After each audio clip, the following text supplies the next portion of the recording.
Why would you jump from engineering to having an online platform and specifically engineer your life? Like, oh, this guy's going to be interviewing engineers.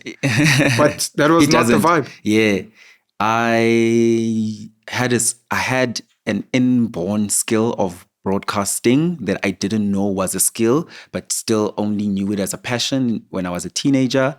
And there was just no platform that was accepting me.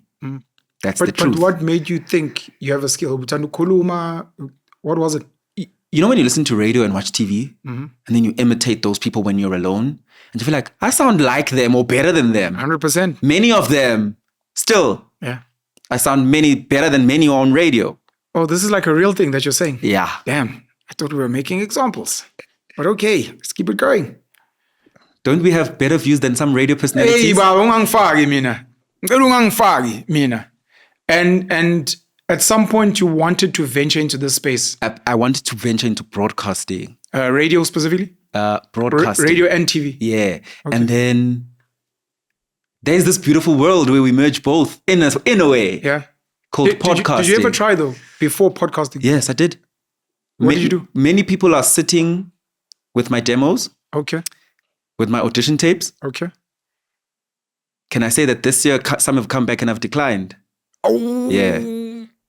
Just pains. Because now I believe more in this calling that I have, where I have almost full control. Yes, we don't own YouTube, the platform, but we've got so much autonomy. 100%. Also, I'm in engineering, I'm in business. I want to own my time completely, which I do at the moment.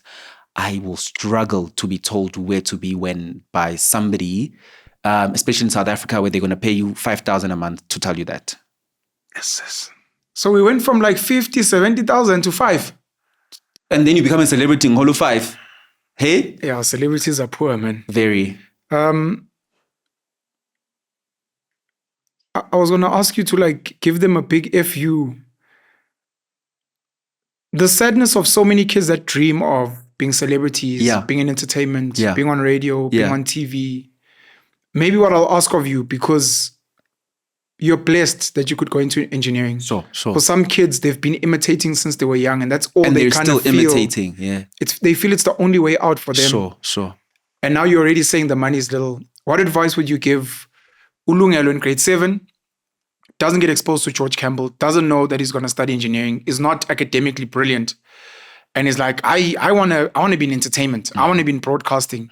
What advice would you give them in grade 7 now, moving into high school and later on? Divert. Remember we spoke about the work of your hands. Yeah. Divert your passion for broadcasting either in front of the mic or in front of the camera, and plow the seed by understanding the behind the scenes and how the systems work. So you're most likely to be booked because you know how to use a camera, you know how to fix sound for other people, especially now that there's podcasts every week launching. You will make money from these podcasts that start and fail while you are cultivating your ability to go in front of the camera or waiting for the opportunities for someone to give you to be in front of the camera. But you will have a livelihood. At the core of who we are, we need a livelihood.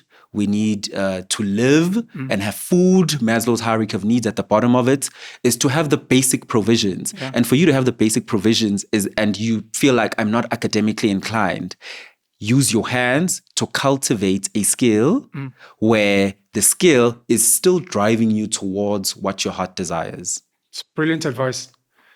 So you want to be in front of the camera, in front of the mic, or behind the mic rather. Yeah. And you're saying, I understand. But until that happens, invest in the back end, because that's a more sustainable career. Yes. If ever this doesn't work, but even if it does, you at least have an understanding. And I'm now even thinking about songwriters before they became big. Abo Bruno Mars, Nabo Neo. I think of Msaki. I think of backup singers, a lot of them who become backup.